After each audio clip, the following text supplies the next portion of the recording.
Hi, everyone. Welcome to Harvey Mudd on the Road Law Panel hosted by the Offices of Career Services. My name is Leslie. My name is Jose. And we are practicum students at OCS. We hope you and your loved ones are safe and healthy during these times. Today, we have 4 panelists. We have 2 representatives from Perkins Coie LLP, 1 representative from Berkeley Center for Law and Technology, and 1 from Fenwick and West LLP. Let's have y'all introduce yourself by sharing your name, which college you attended, your current company, and your current title. Jim, do you want to start first? Hi, everyone. Delighted to be here. Jim Dempsey. I'm the executive director of the Berkeley Center for Law and Technology at the UC Berkeley School of Law. I went to college and law school a long time ago in a galaxy far, far away. Graduated from Yale with a degree in classics and from Harvard Law School. Graduated from law school in 1979. So we can talk a little bit more about sort of my career path, and particularly I want to talk to you about the career paths available for students with STEM degrees. There are a lot of different ways to be a lawyer with the STEM degree background. I didn't have one. I managed to practice technology law, but we really do need lawyers who understand technology more and more all the time, clearly, in our society. Mm-hmm. Bailey, do you want to go next? Hi, I'm Bailey Meyer. I work at Fenwick and West, and I am a patent agent there, and I went to Harvey Mudd class of 2018. Kristen? I'm Kristen Schunter. I was Mudd class of 2012, and now I'm an associate at Perkins Coie. And last but not least, Christopher. Hi, Christopher Daley-Watson. I'm also at Perkins Coie with Kristen, and I went to the University of Rochester for undergrad with a background in electrical engineering. I got interested in this, and you'll hear more about this during the talk, but Kristen has been a fantastic lawyer with us, and I was thinking that we needed more Mudders to join our firm, and so hoping that we can tell you a little bit about that. My daughter goes to Pitzer, so that's why you have the background, the Pitzer background. I told her I'd do that. My niece actually goes to Claremont McKenna, but my daughter Flannery Daley-Watson's she's a sophomore at Pitzer, so I'm sure those of you who are listening probably know her because she is the smartest, the cutest, and the funniest young woman at Pitzer. So I mean, I'm sure she stands out. Thank you. So next, the question will be, how did you get involved in the law field, especially if you come from a STEM background? I guess we'll start with Bailey first. Yes, so the way I got involved in law, I've gone to Harvey Mudd doing engineering, and each summer I kept doing internships in various engineering fields, but nothing really struck me. There were things I liked, things I didn't like. I didn't particularly like being in the lab all the time, but I did notice that I liked to learn about new concepts and write about these concepts. And someone in my dorm, when I was a freshman, they were a senior and they were going to go work at Fenwick and West. And I was like, oh, that's really interesting. I didn't really go into law. So I asked him about it. And then each year at Career Fair, I would stop by the Fenwick and West table to chat with the attorneys who were there. And it just really piqued my interest. And the more I looked into it, I thought, wow, I could actually have a career where I used this technology background without being in a lab all day or coding all day. So that's how I am where I am. Thank you. Kristen? Yeah, so I also went to Mudd. I didn't know that patent law was a career until my senior year. It actually was an event similar to this that I found out about it. A partner, I also started at Fenwick and West, came and gave a presentation at Mudd and introduced patent law to us. I thought it was really interesting that you could work with all sorts of different technology areas, and you're constantly learning new technology and interacting with really smart people out there working at everything from startups to very large companies on all the most interesting cutting edge technology that they're working on.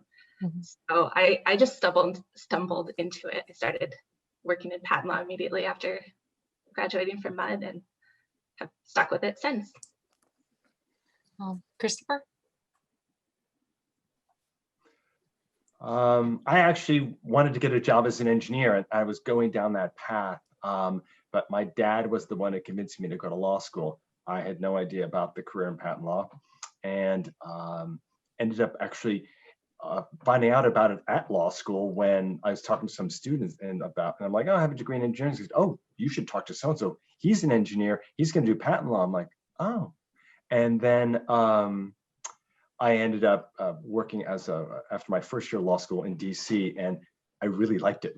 And so I actually liked law school too. It was, you know, as an engineer, it's like a math problem. There's like a right answer. And I still remember my first day of class at civil procedure and the professor asking a question, and everyone was shy. No one raised their hand. And finally some young woman raised her hand and asked the question, and the professor nodded. I'm like, oh, better write that down, you know, because like that's the right answer. And then he asked the question again. I'm like, she just told you the right answer. You know, you just said, she's like, you nodded, and then someone else had an answer. I'm like, oh, huh. I didn't even read the law books yet, but I got an answer. And it was so liberating. I love law school. So anyway, and the career has been wonderful. So obviously I'm kind of we'll tell you more about it.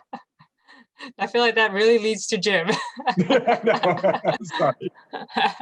Well, you know, in my own personal case, when I was an undergraduate, I was very interested in civil rights and social justice issues. I volunteered at the local juvenile detention center that was connected with the juvenile court in New Haven, Connecticut, and worked there over one summer as well. And so to me, sort of going into the law was a logical progression.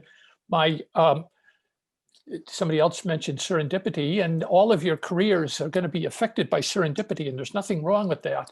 I very much wanted to work in the area of civil rights. And I was at a law firm, which many people do right after law school, go to a law firm. It's a good stepping stone.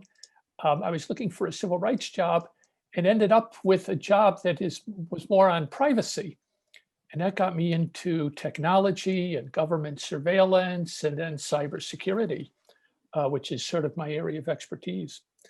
But I think for people currently studying in the STEM disciplines, particularly, you all look at this technology, you love the technology, you love, as Christopher was saying, the rigor of it, and yet you know the law, the policy, the sort of social framework for this is so critical and shapes the technology and vice versa.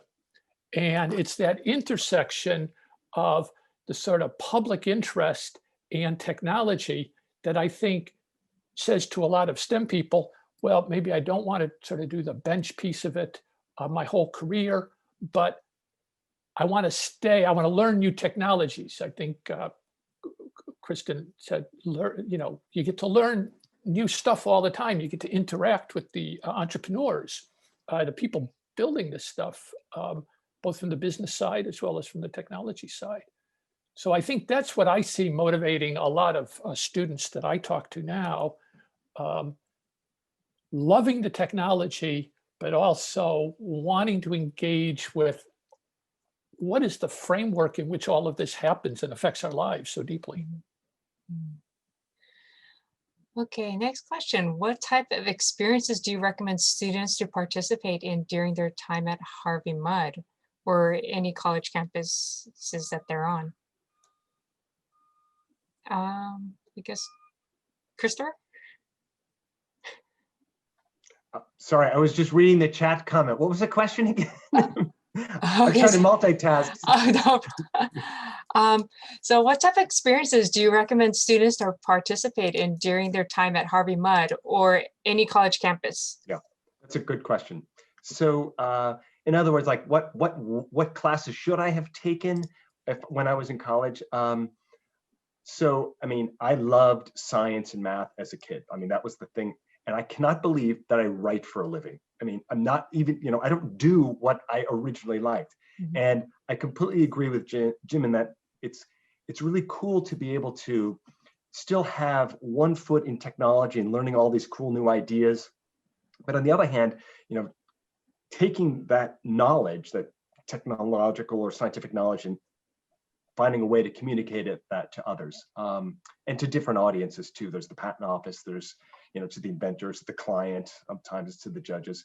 And I would recommend more writing classes. And that's, I mean, and again, I have my one data point, but Kristen is a good writer. And I'm like, Mud seems to teach better writing skills than I've seen from other students who are at the firm.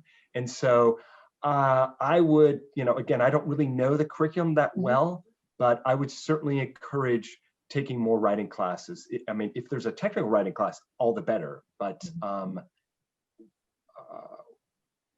well, let me just tell you really quickly, because I don't know if we're going to get to it. In patent prosecution, there's 3 types of writing that we do. We do almost like writing a contract. So you're writing a patent application, has to be technically accurate. So accuracy and clarity are important.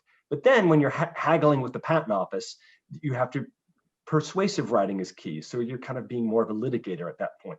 And then there's a third thing that we do where we write claims to patent applications, defining the metes and bounds of the invention. And then you're kind of more like a poet. So in any event, I'm not suggesting you focus on poetry, but I would say that learning to write accurately and clearly would be key. So I mean, that would be the one thing that I would 100% second that. Writing is the #1 skill that you need as a lawyer. That plus your analytic capability, and third, your judgment. I mean, at some level, people are hiring you for your judgment. Pre-law doesn't really matter, honestly. When you arrive at law school on day 1, we assume you know nothing about the law. You could be a French major, you could be a biochemistry major, you could be molecular biology. We assume you know 0 about the law, and we will take you through all of the baby steps, all the building blocks that you need. The one thing that's hard for us to do is to teach you how to write. We do have a course in legal research and writing in the first year, but that's learning how to write, appreciating the topic sentence, and knowing that it's better to use a short word rather than a long word, and shorter sentences are better actually than longer sentences. And as Christopher was saying, particularly if you're going to be a litigator, but really in pretty much any area, being able to tell a story. You are telling a story. Your opponent is telling another story. And that's why you want to be persuasive in your ability to link facts together into a compelling narrative. But other than that, look, follow your passion. I mean, you're only going to do good at what you love. So do what you love. That will make you, I think, a better person. It'll make you a better lawyer. Oh, thank you. Yeah, to jump in on Jim's point there, one advantage that you have coming from MUD is the really broad technical background that you get while you're in school there. And that's really advantageous, especially in patent law, but I'm sure in any other area of law that touches on technology, is being able to, you're thrown into a new situation, you have to learn a new technology all the time. This happens almost every day. And so the broad background that you get at MUD is really advantageous when you're trying to learn these new technologies really quickly. So just to echo Jim's point there, take what classes you're interested in as far as technology is concerned. Don't worry too much about trying to prepare for some specific technological area of patent law. I would say too, on the writing point, that MUD is pretty well set up for teaching students how to write technically, especially with clinic or the 80, the experimental engineering class. When you're writing those tech reports, some of what I learned writing those I use every day when writing patent applications. And so if you're interested in going into patent law or even law in general, just knowing how to write about these complex topics through classes like that is really helpful. Thank you. The next question is, I know it varies between each office and each position and career, but what projects or tasks are performed in a typical week in this job? I guess, Well, you know, Christopher laid it out. Christopher's a patent prosecutor, prosecutor being someone who writes patents and pushes them through the patent office. So talking to the inventor, understanding what's unique about their invention or discovery, turning that into this legal framework, and then pushing it through the patent office and getting that approval, which then allows the inventor to go ahead and develop and rely upon their ability to raise money and market that product. But then there's litigation. I always say, you know, if you were on debate team in high school, or if you're on debate team now, or if you just love arguing with your parents or love arguing with your roommates, you're maybe going to want to be a litigator. If you're the business manager for your club, maybe you want to go on the transactions side, which is licensing and doing the business deals. You may be very interested in finance, working with startups to raise money for them, to attract the capital that they need to build a business. Or, you know, we haven't mentioned so much privacy or cybersecurity or artificial intelligence, or with respect to bio, for example, all of the regulatory issues. So right now, the FDA is literally right now, I think the FDA is meeting to decide whether to approve the second vaccine.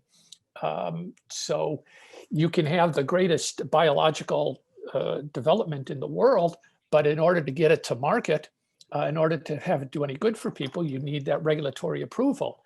And that requires both the scientific evidence, but also the legal basis. So the law is an extremely varied field. We have at Berkeley, every Tuesday and every Thursday, when classes are in session, we have a speaker from practice. So that's twice a week, 14 weeks a year, roughly 25 a semester, 50 a year over your 3 years. That's, you know, 150 different ways to be a lawyer. And, you know, you may think one day you're listening to someone, they're a litigator, they're so smooth, they're so self-confident, they've got so much energy. Half the audience is saying, yeah, that's what I want to be. And the other half is saying, I don't think I could ever be that out front and that forceful. And then the following day, we have a speaker who's a patent prosecutor. They may be a little more on the nerdy side. They may be a little more on the techie side, a little more quiet. And you're saying, oh yeah, okay, now I see how there's a role for me here. So there are many, many, many, many different ways to be a lawyer. Thank you.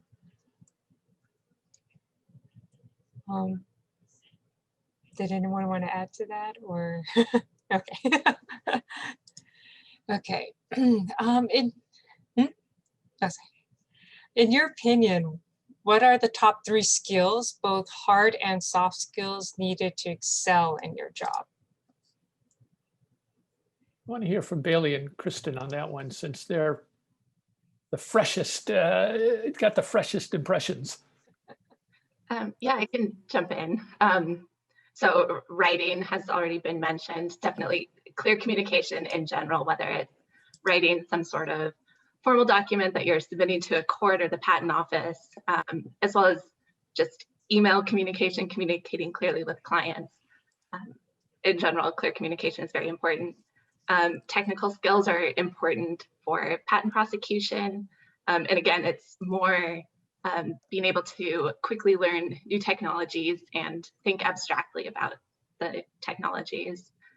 rather than any particular, remembering how to derive baby stems formulas or something. And I guess finally, I'd say time management. Patent prosecution, some fields are different. Patent prosecution is very self-driven. You just have a number of projects and you're responsible for staying on top of them and completing all the deadlines. So just keeping track of your time and figuring out how to manage a lot of different incoming tasks. Yeah, Kristen highlighted most of what I would have said, which is technical writing, communication, and time management, particularly not only communication with your clients, but with the associates and partners you work with within the firm.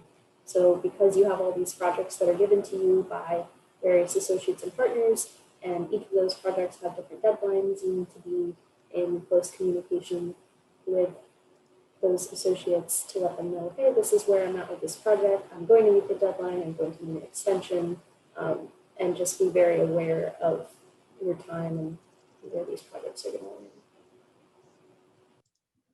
Thank you. So what time of the year does your employer or the industry typically look for applicants? Or I guess in the case of Jim, for law school and applications? So the application process is underway now. Berkeley, like many other schools, has early admission as well as a regular sort of track. So this is sort of the season for applying to law school if you are a senior. In terms of transitioning from law school to your after school employment, your first sort of real job, so to speak, Berkeley and most of the other, I think all the other law schools have major career development offices. The law firms have very regularized hiring processes, which actually start for some people, particularly people with a STEM degree, when you are a 1L. That is, when you're a first-year law student, you may get offered a job with a law firm in their patent group after your first year. And if you do a good job, you may actually get a job offer for post-graduation. So you could be entering your second year of law school with a post-graduation job offer already in pocket. And then for those who don't have STEM degrees or didn't get a sort of law firm job in their first summer, you will almost certainly get one in your second summer. Most law firms, Perkins, Coie, all the big firms, maintain significant summer intern or summer associate programs. They hire on campus. Used to be in August. We've delayed it this year until January, called OCI, on-campus interview, or other schools may have different names. But then you get a job offer for the year between your second and third year. But again, at the end of that summer, if you did well, you may in fact get a permanent job offer, so that as you enter your third year, you already know where you're going to be working after you graduate. It's a very well-organized process. I mean, you do not have to, in terms of, certainly at any of the top law schools, in terms of getting integrated with the career development office, you don't have to worry at all.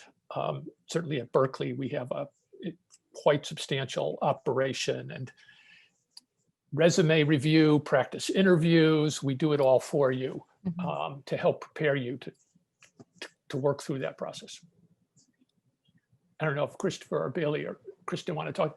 I mean, Bailey and Kristen, you were through that just recently. Did either of you get jobs after your first year? I did. I had been working as a patent agent for a while. Oh, wow. Okay. So just to be clear, everyone, you don't have to go to law school to work in patent law. So that's what Bailey's doing. So she can talk a little bit about about that if she would like. You can start immediately after undergrad and you can work in patent prosecution that way. And then I did law school part-time and continued working the whole time that I was in law school. Yeah, so I am currently a patent agent, so I went straight to Fenwick after MUD as my first job out of college.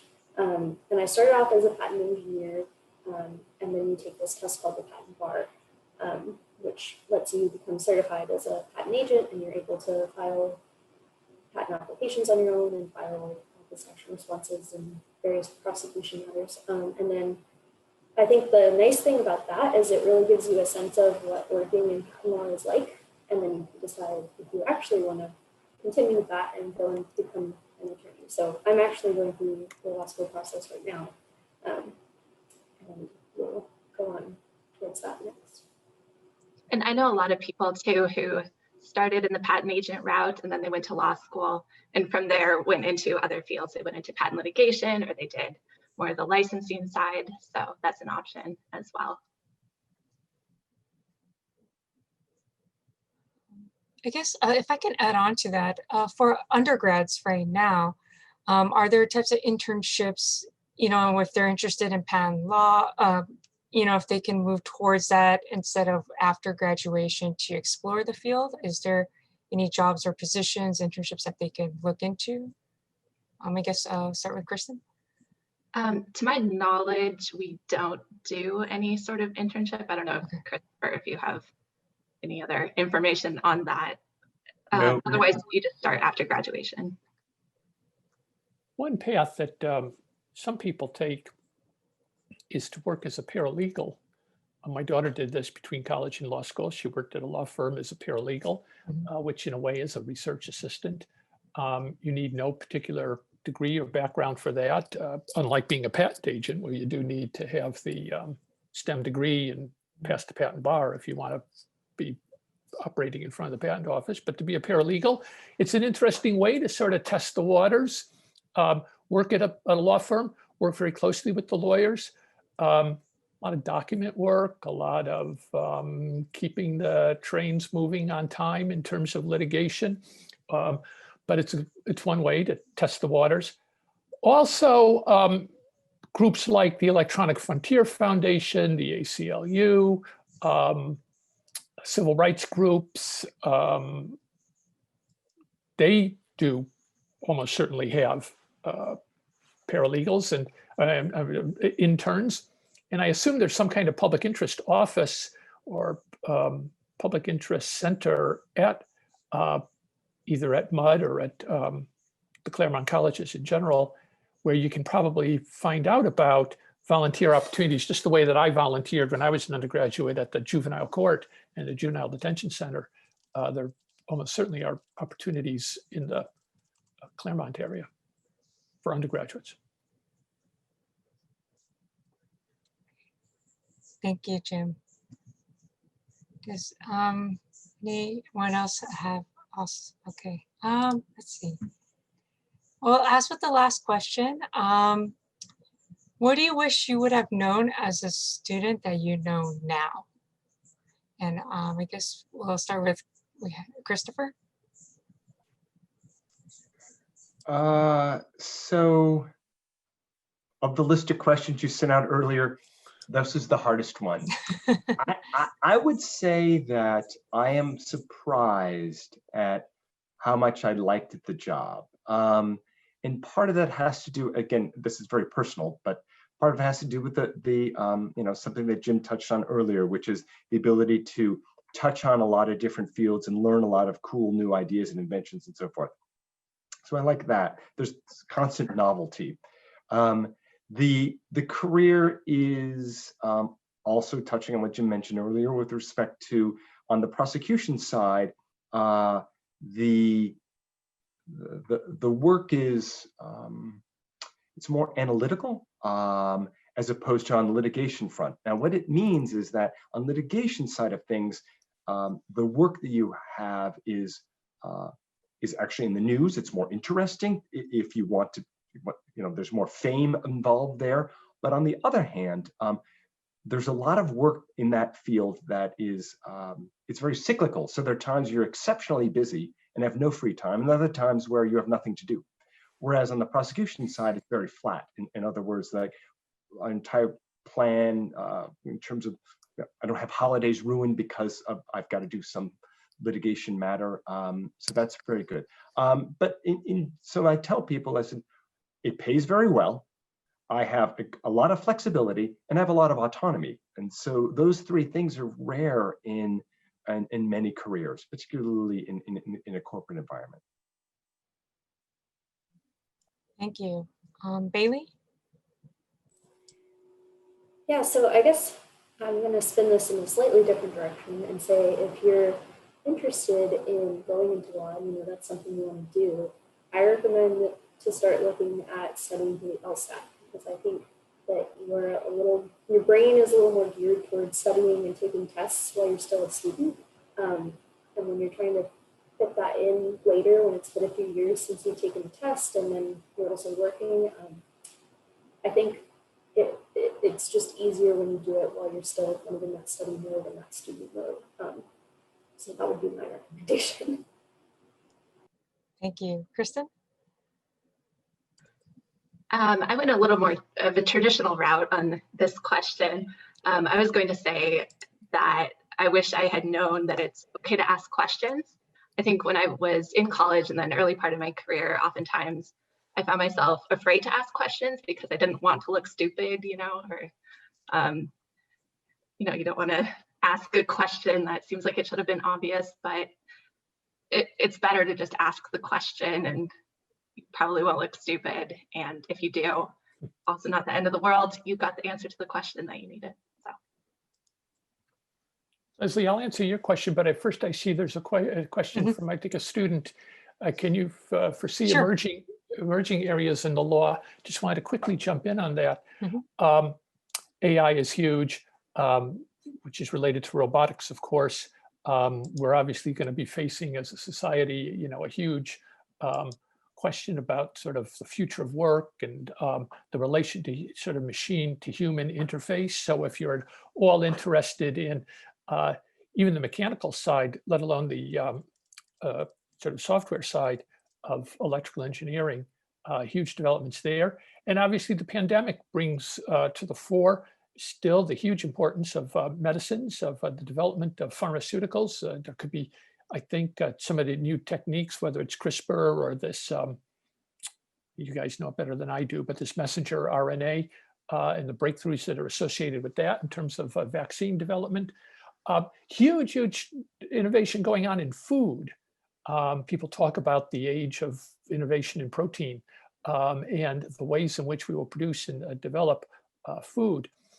So lots and lots of stuff going on. I mean, you know, you just look around at autonomous vehicles and what that will represent.